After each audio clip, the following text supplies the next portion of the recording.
Alright, so Ghost of Yotei is out, and today we're going to be having a look at its performance on the PS5. I do not have a PS5 Pro, this is the PS5 Slim, which has the same performance as the base model. And today we're going to be having a look at its performance in performance mode, quality mode, and then it also has a ray tracing mode. I'll just be doing a short run in the fields, open spaces, and then also a few fighting scenes in all these modes. Now, I will say Ghost of Yotei was quite boring to benchmark, not boring to play, but let's talk about the benchmarks here. So first off, we are going to be having a look at a fight using performance mode, and this is a little bit of a heavier fighting scene than what you typically come across. This is with an outpost, right? I cannot replicate the fights 100%. The runs I did try to replicate as best as I could, just to give you an idea. But the reason why I said the game was pretty boring to benchmark is because its performance is pretty solid, right? We're seeing 60 frames per second in performance mode, and it never wavers from there. The frame times are pretty flat. I mean, we are sitting with a 16.67 millisecond frame time throughout this whole sequence. It never wavers from 60 frames per second at all. And if we then go for a bit of a run, this is just some foliage, some open areas, some water, and then back into the foliage. I mean, it's just a custom run that I basically put together. Anyway, so you can see once again, 60 frames per second locked, no deviation in the frame times whatsoever. The game looks pretty good, right? It's a pretty game. I'm gonna put it like that. There are differences between what the game looks like and visual fidelity, right? Visual fidelity might be lacking a little bit, but overall it is quite pleasing to the eye. Now you can see once again, just running back here to the mountain, still sits stuck at 60 frames per second there. Now I want to just point out that a lot of people point out that sometimes the videos are blurry and they think that the game is blurry. Sometimes the games are blurry, right, because of heavy upscaling.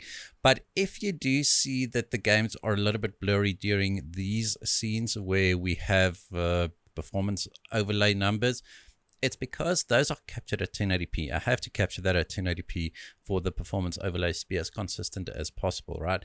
And anyway, just got a bit off track there. Here we have quality mode, different fighting scene, but the hour, 2 hours that I played, I never saw the frame rate drop from 30 frames per second in quality mode or 60 frames per second in performance mode. We're just going to do the same run here. You can see that the visuals are definitely a lot sharper than in performance mode, even though we are recording this at 1080p and then upscaling it to 4K for YouTube. But I'm going to show some native 4K footage at the end of the video, so you can stay for that. But you can see the same run as what we did for the performance mode, basically just into the open fields here and turning back to the mountain and just trying to capture open spaces, foliage, water, that kind of stuff, right? It's probably not the most demanding areas, but I think it gives you an idea what the performance would be like. And I'm not saying it'll never drop from 30 frames per second or 60 frames per second, but in the 2 hours or so that I played, the performance was very, very consistent, right? And then the last mode we're going to be having a look at is the ray tracing mode. Now, I'm not sure how to put this, but I personally could not see that big a difference when with the ray tracing mode.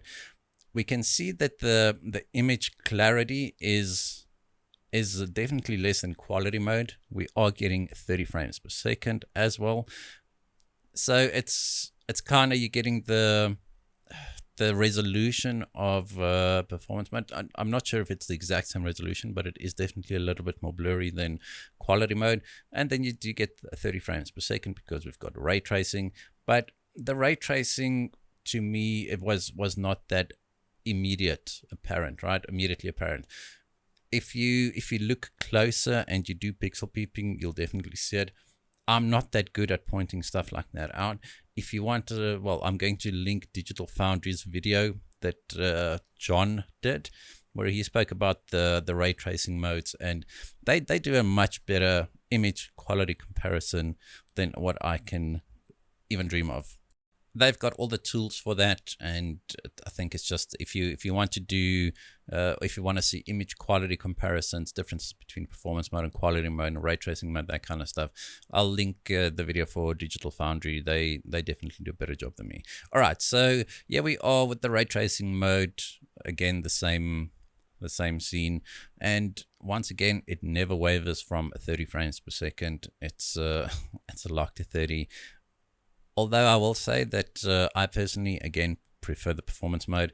I don't know what it is, but 30 frames per second, and not just the input latency. You do notice the input latency at 30 frames per second, right?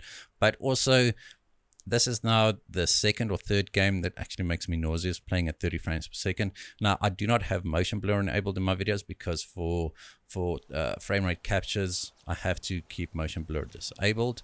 Anyway, so here we have, once again, PS5 quality mode. This is now recorded at 4K native. Now, YouTube will probably still butcher this, right? But just to show you, like, you can maybe get a better idea of what the visuals actually look like. Because as I said, the footage with the performance overlays, those are captured at 1080p because we're looking for frame time consistency. It's also captured at 1080p uncompressed. So you're looking at about 12 to 15 gigabytes of footage per minute, right? At 1080p 60, which is quite a lot. And now if we move on to performance mode, as I said, this is the mode that I would personally recommend. This is the mode I'll be playing at. Now, just to point out, the ray tracing mode actually runs at 60 frames per second on the PS5 Pro. I do not have a PS5 Pro, unfortunately. I'll see if I can maybe make a plan to get one of this interest. Maybe we can do some PS5 versus PS5 Pro versus PC comparisons, right? Not versus PC, but you know what I mean. They're just the three systems in the same video. But anyway, like it looks good. It runs well. It runs very consistently. It looks like a pretty solid game. I think I'll be giving it a fair chance, be playing it a little bit, see how it goes. And then lastly, we'll be having a look at our ray tracing mode here. And as I said, like it's very difficult to actually notice differences if you don't put them side by side and zoom in and slow down the footage, etc., etc. Like there are some things that, you know, that might be apparent with certain ray tracing implementations without having a closer look. Like shadows might be a little bit better, and there'd be bounce lighting, which would be a little bit more apparent, you know, that kind of stuff. But as I said, in this one specifically, for me personally, it became a little bit difficult to notice the differences.